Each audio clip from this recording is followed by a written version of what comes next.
Hi, Owen and Chase and Rosie and Uriah and Sammy and Davy and Titus.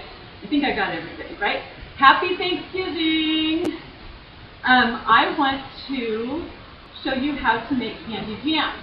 And the reason I want to do that is because Chase usually helps me make them. And I usually tell him a story about great-great-grandpa's eyeball. And since I'm not with Chase this year, I thought I would do this with all of you.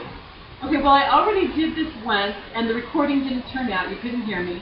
So I'm doing it again. So everything's already mixed up. But here's what we do, is we use some yams. And I used 2 cans of yams. You can use fresh yams and bake them first and cut them up. And that's what Gigi does, but I don't have time because I have to work today and we have a lot of things cooking. So we're going to use canned yams, and I put in 2 cans of them in here. Okay, and I spread them out in the dish. And then I melted some butter, 1 stick of butter, and then I poured it into this bowl. And this bowl was Gigi's bowl. She and Poppy got this when they got married. So it's very, very old. So I don't put this bowl into the microwave.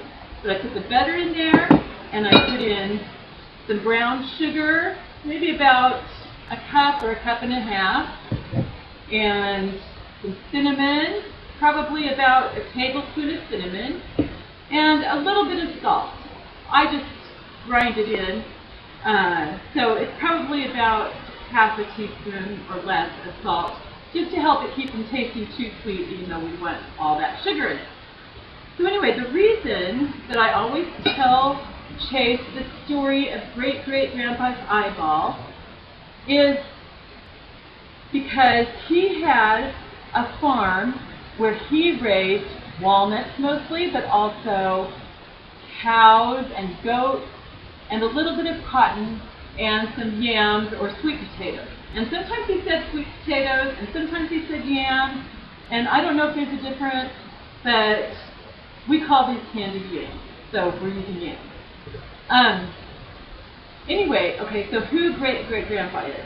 He was Gigi's stepfather, and great-great-grandma Black married him when Gigi was just a baby because her father died when she was 4 months old of tuberculosis. And he was my grandfather, and he was your mama's great-grandfather. So that makes him your great-great-grandfather. And so Grandpa Black and I were kind of close. I had a special relationship with him. And the reason that came about was because we would have dinner at their house on most Sundays, and some of the other cousins would come too. And the other cousins always wanted to sit with Grandma. They wanted to sit on both sides of her. And so they would have to take turns sitting on both sides of her. And I felt sorry for Grandpa, so I always sat by him. But because of that, we developed kind of a special relationship, and sometimes he would let me go walking with him around his farm, and whenever he walked around, all the way around his farm, he would go out and he would pray, he would talk to God about various things, and I had to be quiet. I couldn't chatter and ask him questions because he was talking to God, but we got to walk together. Anyway, when I was young, I'm not exactly sure how old, but I believe that he passed away when I was 10, which is a little bit older than Owen is right now. And so sometime before that, he had to get his eyeball taken out of his eye socket. And I don't remember why. I don't know if he had cancer or something else. So maybe Gigi could write down why in the comments underneath the video. But anyway, so he had a fake eyeball that the doctor gave him to put inside of his eye socket.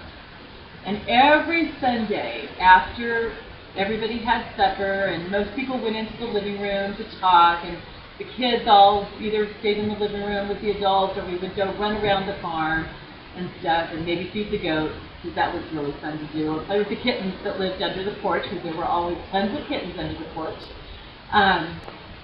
Anyway, while we were doing that, Grandma Black always washed dishes. And it was a lot of dishes, and she didn't have a dishwasher. That was before dishwashers were invented. And after she washed the dishes, she would come and take Grandpa's fake eyeball out of his eye socket, and she would take it back to the kitchen and wash it in the sink. And when she finished washing it, she would put it on the kitchen table on top of a spool of thread. And it would sit there on top of that spool of thread so it dried. And I don't know how long it sat there drying. It seems like it was all day long for me because I was a little kid. But I was scared of that eyeball. I think I knew it was fake, but I didn't know if Grandpa could see through it. So every time that I walked, even though I wasn't doing anything I wouldn't want him to see, it just felt creepy that maybe he could be in the living room and see me walking by his eyeball in the kitchen.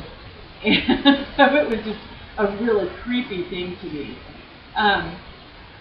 And I also didn't know if that eyeball might do something creepy. We watched the Addams Family, and there was that hand that would walk along all by itself. So I didn't know if the eyeball could do something either. But Grandpa was very nice. It was just his eyeball that was creepy. And that's why I tell the story of Grandpa's eyeball while we make candied yams every Thanksgiving. I love you all. And have a happy Thanksgiving and a wonderful Hanukkah if you're celebrating Hanukkah. I love you. Mwah. Bye-bye.